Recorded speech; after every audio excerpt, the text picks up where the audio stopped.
Hey, Lawrence, do I have a story for you? Oh, boy. I got totally boned by a script. Oh, no. This has happened to me before. Yeah. What happened? Well, I missed something. I was reading it, breaking it down, and I completely missed something important. It was just, little blurb, I thought. But in the end, it totally fucked me. Oh, was it a chariot race? What? Do you not know this term? Yes. No. Chariot race. It's from Ben-Hur. They were filming Ben-Hur, and the huge climax of the movie was just one line in the script. Whoever broke it down just gave it a 1/8 page marker, and it was, then there's a chariot race. That shit looked like it took 3 weeks Yes, to film. it did. Yes. It was only scheduled for a couple hours in an afternoon because nobody really understood what was meant by a chariot race. Yeah, so that was improper breaking down of said script, it says. Exactly, which is why we developed a course called The Art of Script Breakdowns. Yeah, the people have spoken. You guys wanted it, so we did it. Exactly. We did a thing. And not only is it just script breakdowns, yeah, okay, sounds simple, whatever. No, but this is from a producer's perspective.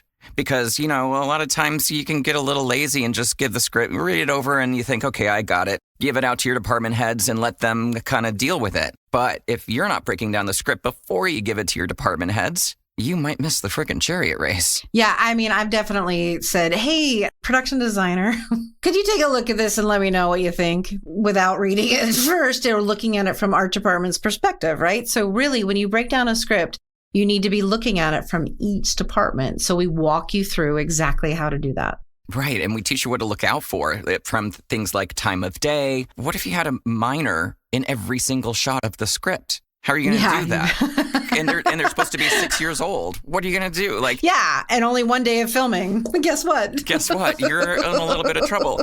So we put together a comprehensive course that focuses on efficiency, accuracy, clarity. It's a very nuanced approach that will ensure you that you can find and discover all the pitfalls that may occur during your pre-production. We also show you step by step how to take this knowledge and explain it to your director, your producer, your agency, everybody, so that we're all on the same page. Yeah, you can't just be, freaking out because, there's not enough time, there's not enough money. You need to do the work, break it down, show people why things aren't adding up so you can all be on the same page and solve those problems together before they become costly mistakes. Please sign up now, learn a few things, laugh a little, have a cocktail. Yeah, make yourself a drink and we'll dive into it and show you all of our tips and tricks. Just go to our website, producershappyhour.com, or click the link in the show notes to sign up. Lawrence, this doesn't look like it did in the photo. What is it? It's my burger. Oh, I know why. They Why? used a food stylist to make it look better for the photo. It's a funny ongoing joke that what you receive, especially from maybe delivery pizza or something, looks, like you get excited. You're like, oh, wait, Pizza Hut has a new Detroit style pizza. What the shit is that? It looks so good there. Your cousin orders it because you're home for the holidays and it arrives. You're like, this looks nothing like what it looks like on the commercial. What the hell is this? But, contrary to all the viral memes out there of, using Elmer's glue or motor oil, that's not true. It's all real food. Legally, you can't. Exactly. Legally, you can. It's all real food. They're just very talented food stylists that are making it look as good as it can.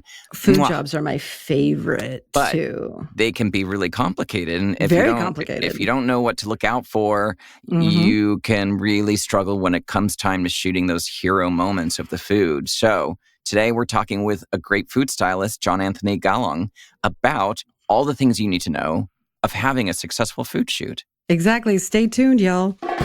Welcome to the Producers Happy Hour with your hosts, Sister Christian and Lawrence Lewis. We're two producers with over 20 years of experience each, chatting over drinks about what it means and what it takes to be a good producer. Join us for insightful interviews and informative show topics that will help you get through your toughest jobs, biggest production challenges, and most difficult clients. So grab a drink. You're going to need it. And let's get to it. Because making shit is hard. That echo gets me every fucking time. I want that in my life. Yeah. Hey, Lawrence. Hi, how are you? Good, how are you? Oh, good. It's nice to chat with you because it's been a busy couple of weeks. You want to talk about being hungry? We are going to get hungry today because we are talking about food jobs, Christian. Am I right? My favorite. I've done several food jobs where, as a repeat client who, you would get to know them, you would understand, like I did Longhorn Steakhouse and the meat buyer would come in and have the best cuts of meat. It's just a fun time because it becomes a family. Honestly, you use the same food stylist every time. Yeah. And they know the product so well. They know the brand so well. It's really kind of cool to see it happen. But those types of jobs for production people like ourselves, they come with a completely different set of sand traps that you all need to be aware of, right? Oh my God, don't even get me started on somebody I won't mention, Papa John. When it comes to, 43 cheese pulls, you're like, okay, got it. You could either have, like I said before, like a couple steaks on a plate where you're this close to it and you're watching it be cut, or you could have a full menu like IHOP where it's like tons of pancakes and here's a drink and here's a side dish over here that the kitchen, food styling kitchen has to be prepared to have ready all at one time, which is very difficult. So who better to talk to than a great food stylist, John Anthony Galang. Welcome, John. Thanks for having me. Are you enjoying a cocktail with us for happy hour? Yes, I am. It's been a long week, so I need a little coffee. Irish coffee. Every morning for me. Right? Lawrence, what are you having today? Well, since we're talking about food, I was thinking, what pairs with food on a broad spectrum? So I'm having a lovely glass of white wine, Sauvignon Blanc, Justin Winery, 2021 to be exact. One of my favorites.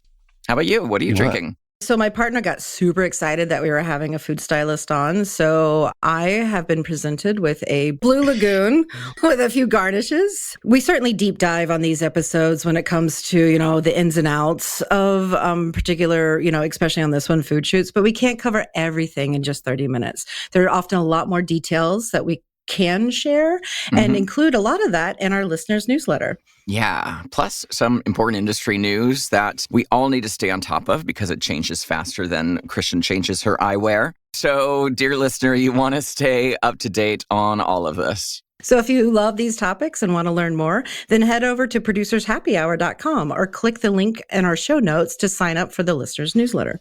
And do us a favor, after you get that very first newsletter, write us back to the same email address and let us know what you think, because we definitely want your feedback. Love your feedback. Love your feedback. All right, so let's get into it. John Anthony Galang is a Los Angeles-based food stylist. Classically trained in the culinary arts, John has been in the industry for the past 12 years. He has previously worked with such large food brands as McDonald's, Target, McCormick's, HBO Max's The Big Brunch, and so many more. Welcome to the show, John. Thanks for joining us. Thanks for having me, guys. Our studio Glad audience. to be here. Yeah. All right, so, like we said, there are so many. Okay, how does this audience stop? No, John is dude, they love you here, dude. Apparently. So, like we said, there's so many different types of food shoots and so many different aspects to food styling. I know we were even talking before the show, like you could be styling a food commercial or a food competition show. That's a whole different ball of wax. But, let's start with the basics for our production friends out there that are listening. Say it's like a hamburger shoot or something simple. There's a food product that you're displaying. Give us an overview of what's involved in what you do. Well, basically, what I get involved in is, getting to know what exactly we're shooting. So if it's a food-specific client, such as McDonald's or any other big chains, they want their burgers featured. So we'll work with the clients to send whatever product we're shooting, as many as we can get from them, because sometimes the product they send are not the best looking product. So we have to sort through a bunch of things and find the most perfect buns or fries or burgers. I think that's the first and foremost, the most important is getting communication with the client on what we need to get for the shoot. Clients will often have guidelines that they provide you, right? Yeah, so the guidelines are usually easy. There's usually either a tech advisor that comes on the shoot that specializes on the product, or a chef from the kitchen that will just approve or not approve things we're doing.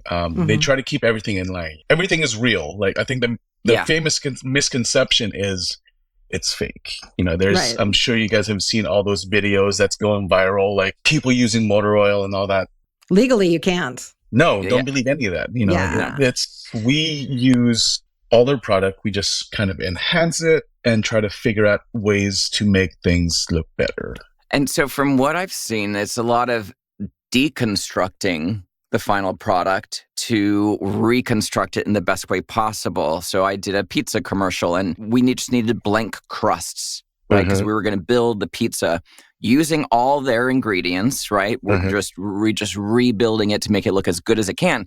But they were out of blank crusts. So we actually got pizzas. They scraped off the top and rebuilt the pizza on the crust. So it's like, if you get a burger, you get the recipe, you get the ingredients. Do you have to use the ingredients that come from McDonald's, their lettuce, their tomatoes, their onions, or can you source from other sources? Without getting into any trouble. I know. Yeah, I know.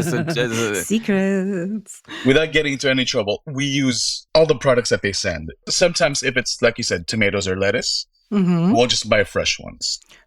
Because they're usually like they come in like bags or whatever. They're not the freshest, basically. We supply those.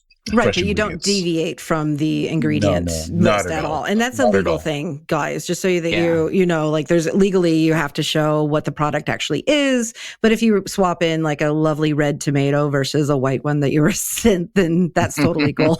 Right? Right. And the quantities had to be the same too. Correct. Well, the quantities are very important, not over-promising on ingredients and not making everything more than they should be. Yeah, and I think that's to prevent the Karens out there from like posting on social media like, I only got one tomato when the commercial had two. So exactly. Okay, so now we have the nuts and bolts, right? What are the most common things that producers or production teams get wrong when trying to prep? We'd love to know from your standpoint, how could a production team support you? And what do you find are the things that you're continually explaining to production teams? I think the most common is the food is not just a prop. It's pretty much should be the star of the whole thing, the whole shoot.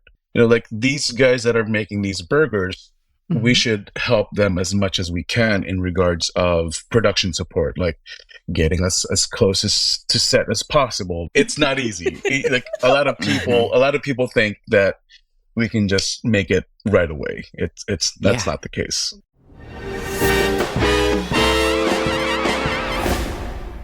Hey, Christian, what's the most important thing about film production? The setup, pre-production, the most important part. A lot of people think that, but you're kind of missing a step. Oh, right. The kickoff calls, because that's how you set up your prep.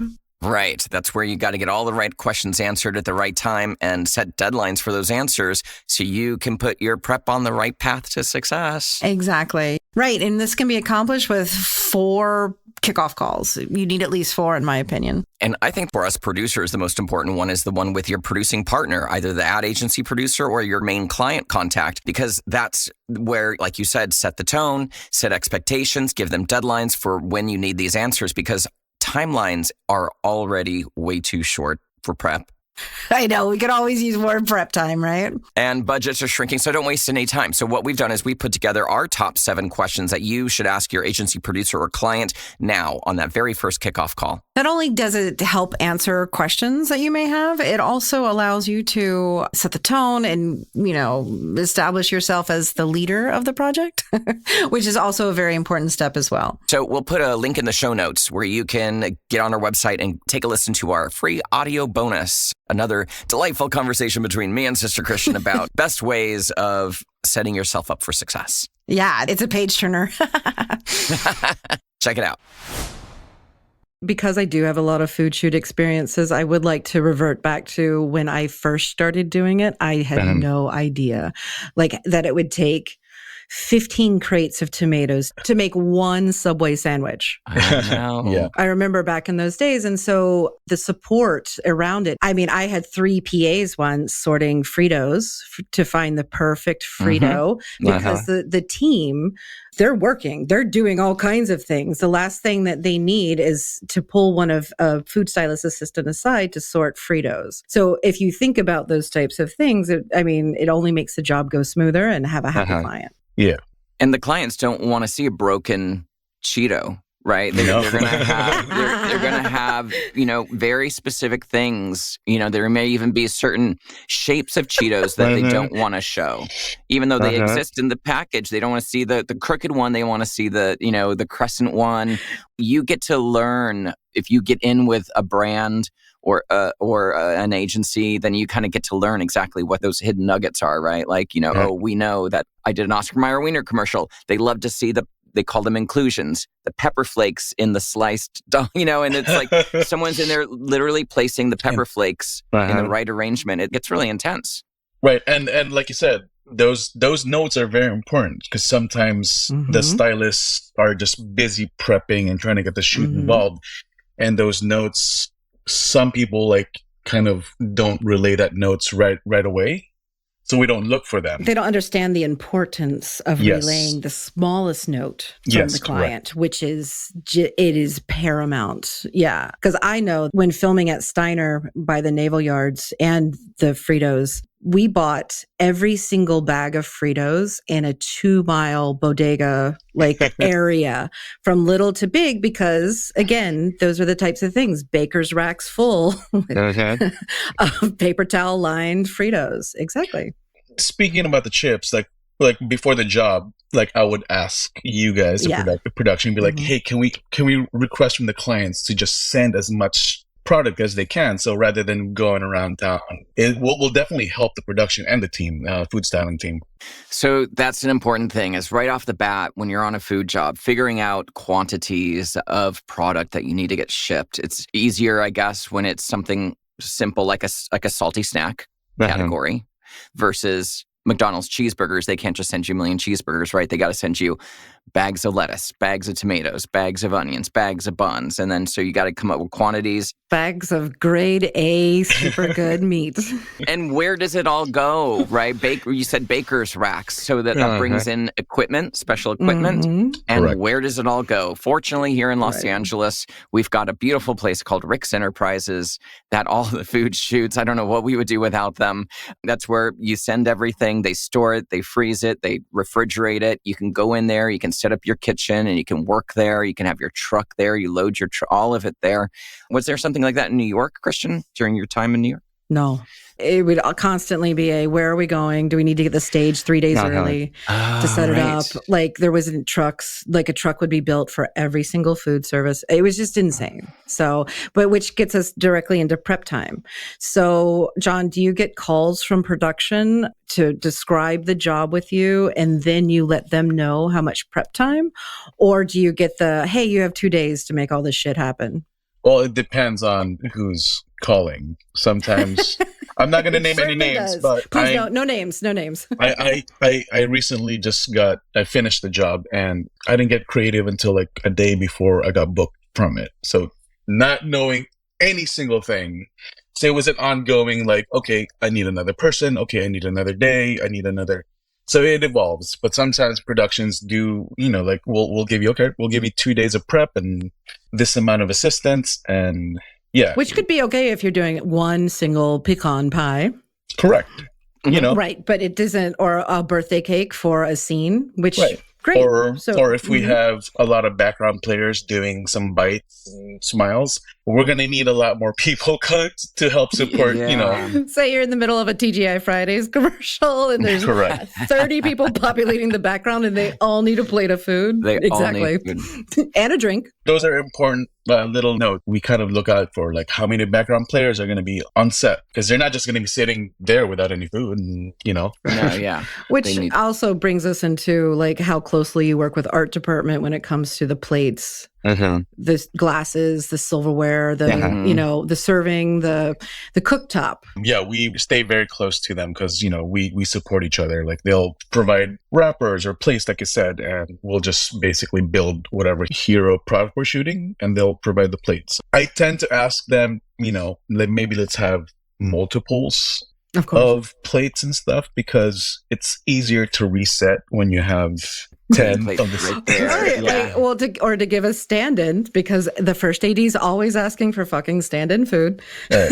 Yeah, To we don't light, want to. We right? don't want to be waiting for me to build you a plate because we only have one plate. One, yeah. That's a huge tip.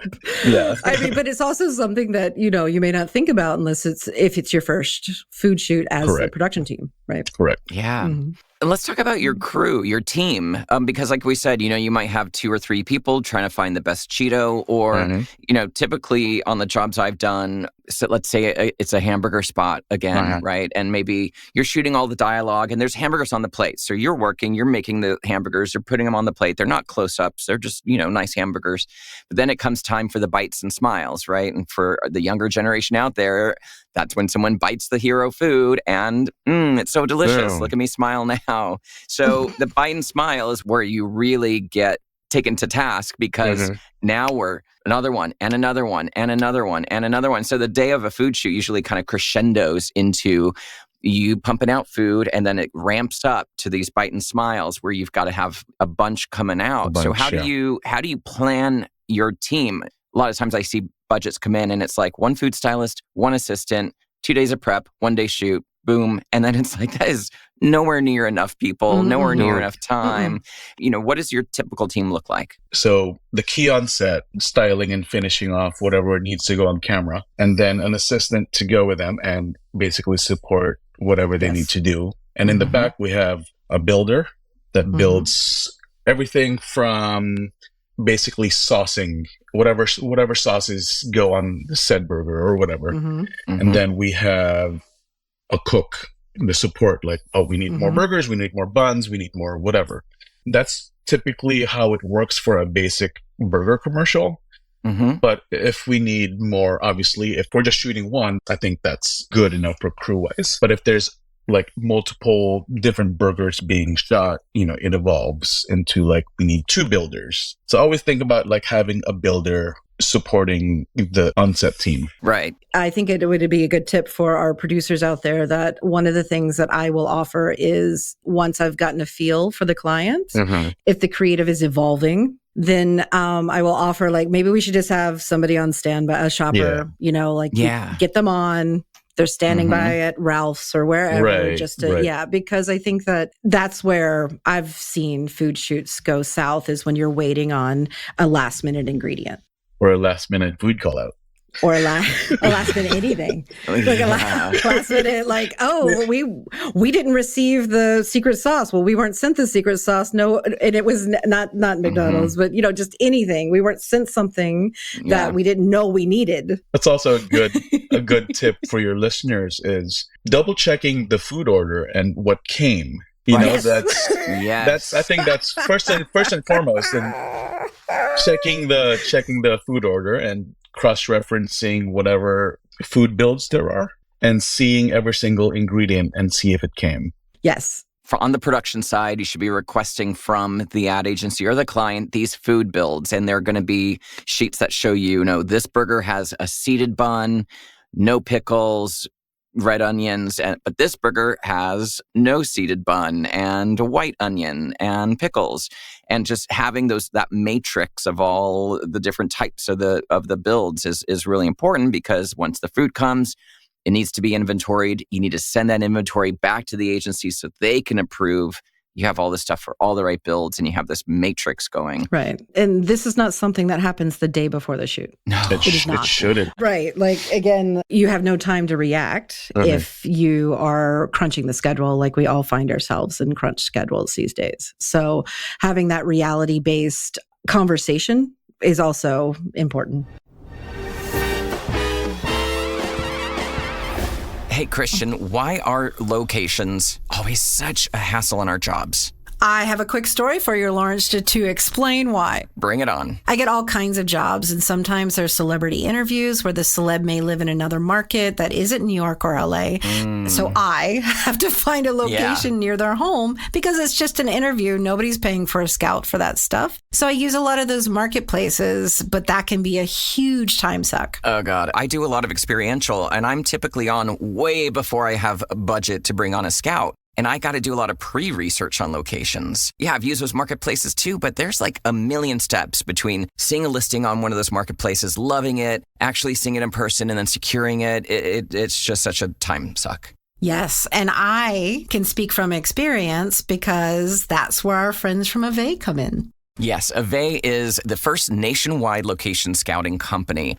Not only do they have a marketplace where you can just, look at options for yourself, they have a concierge service where they access a private network of locations all over the country.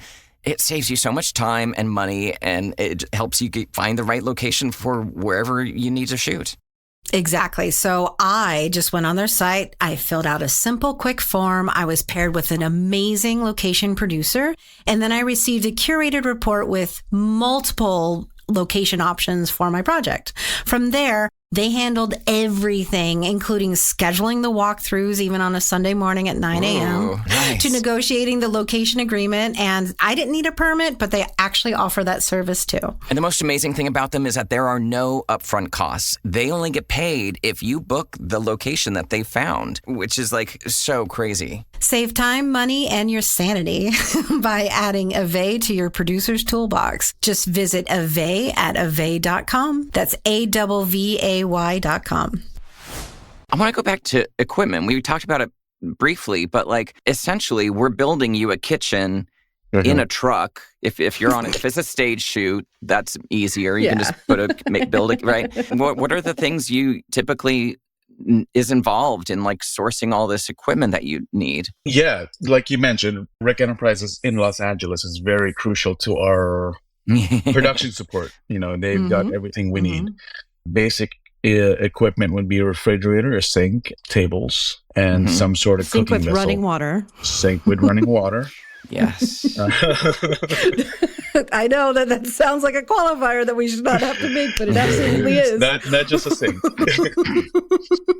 If actors are eating the food, you still had to follow health code, right? So does it need to be the 3-basin sink, or how does that work? We'll take any sink, and we'll just always glove up and be very mindful of knowing that these people are going to be taking bites. Right. And majority of the time, these actors are biting so much that they're just gonna spit it out. Spit it out. But also too, there's also specialty equipment like salamanders that nobody really knows about. Another thing that I learned early on is having a refrigerator that has a glass door so that you can see in it and you know what you have versus just a regular household refrigerator is ultimately super important as well.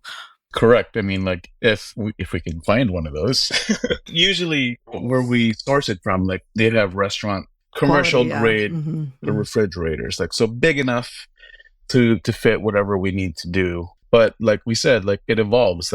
Sometimes we need 2 or 3 or 6, because these packages of perishable items need a home. Right. And freezers. And freezers. Freezers. I had a job for a bread commercial, and we had tons of bread frozen, and the freezers were in a truck at Galpin, all plugged in, right? The morning of the shoot, the PA called me. You can't get inside the truck. It's broke. The gate is locked. We can't get it down. All the product is inside the truck. We had full insurance on the truck. So I sent him to Home Depot to get a reciprocating saw, and we were going to cut open the side of the truck and get our freezers out to get all the food out so we could go shoot. And moments before, and I'm on my way. And the moments before he started cutting open the truck, their technicians were able to get the gate down. And get it open. So. I personally, what's something that I'm interested in knowing is what's the difference between styling a straightforward commercial versus a competition show? Commercials are usually, easier because it's something that the clients are requesting. Food competition shows, you basically are on your toes watching what they're cooking. And I keep true to what they've made. So I take a picture of it, and kind of like any other shoots I've done, I deconstruct, keep all the components, and clean it up and reconstruct. If there's fresh vegetables and whatnot, I'll keep everything that they've made, because they make a lot of ingredients in the recipes. So I'll take whatever's left over on their kitchen set and I can use that to replace if there's a vegetable that doesn't look as good as what they've made. Yeah, those are a little more trickier, especially when they're working with like ice cream or whatever, like, oh yeah, and you have X amount of time to shoot it. So like they go through their competition time, whatever that time is, and they're like, utensils down, and you come in for all the close-ups of what they made. So you're there to kind of either recreate it, deconstruct it, put it back together, or just enhance it to make it look as good as it can look. Usually enhance it. I don't cook anything from scratch to kind of recreate whatever they're doing. I'm just using all their stuff to make it better. Just sometimes if it looks great, I'll wipe it down, oil it up, juice it up, and call it a day. And did you work on the big brunch? I did. I had a pleasure of doing that amazing show, actually. It was such a fun experience doing that. Christopher, my partner's watching it. He loves the show. So good job. Good job. Yeah. So a lot of times, you get one of these food jobs, commercials. I'm going back to commercials because sometimes, the food stylist comes with the brand, right? You get in with a brand and you kind of, you become their food stylist for who knows how long. Or for worse. For better or for worse. And so a lot of times it's like, okay, here's this job and this is their food stylist. And so you kind of get put together. Do you find those relationships are really good? Is it more challenging? Do you have more responsibility? Or how does that work on your end? I think it's really good because you get to know the product. You basically become the support. Like, I can tell you guys, this is what I need. Yeah, I think that it's better to have that relationship with the client. You have a main contact with them. I agree with that. So whenever I start a food job, my first call is to the stylist to see, and usually it takes a little trust if we haven't worked together before, but my immediate questions are, what are the call outs that I should be, I should know client related so that I can make sure that the whole team is covered for whatever we're doing, because you are this, this fantastic, go-between between production, even though you're freelance, right? But you're the client recommend, so you could pass so much valuable information to the production team to help the entire situation. Because like if I've never worked with this client before, my first question is, what do I need to know about this client? Right. After doing years of Publix, what do I need to know about Publix and what their expectations are as well? Right. We're talking about very regimented things like, McDonald's burger is going to look this way every time. When do you get a little creative? Yeah. I know there's like a lot of chopping stuff and surfaces and that kind of thing, but when do you get to be really creative? What do those jobs look like? Those are the more fun ones, because if they're like, of course, say like a Target or like a Walmart, they don't have specific food that they're showcasing. Those are the more fun ones because we get to be creative, like. Do you get to suggest? Like what recipes do you like? Yeah, like, let's do a chocolate cake or something. Yeah. Suggest those dishes. Holidays are my favorite because you're doing turkeys, you're doing, it's a little more fun. It's not specifically just a burger or whatnot, or that's when the creativity gets fun and it's exciting. When you're just styling, so like there's a turkey there, but that's not the product, right? The product's target and all the utensils or something around it. Is that when you can use a few more tricks behind the scenes? Definitely. Because it doesn't have to be totally edible. Is that right? Yeah. Yeah. You can cook them 4 days in advance and bring that shit in, right? And it's just sitting there. No. That's basically our bag of tricks come out more when it's not a specific food of.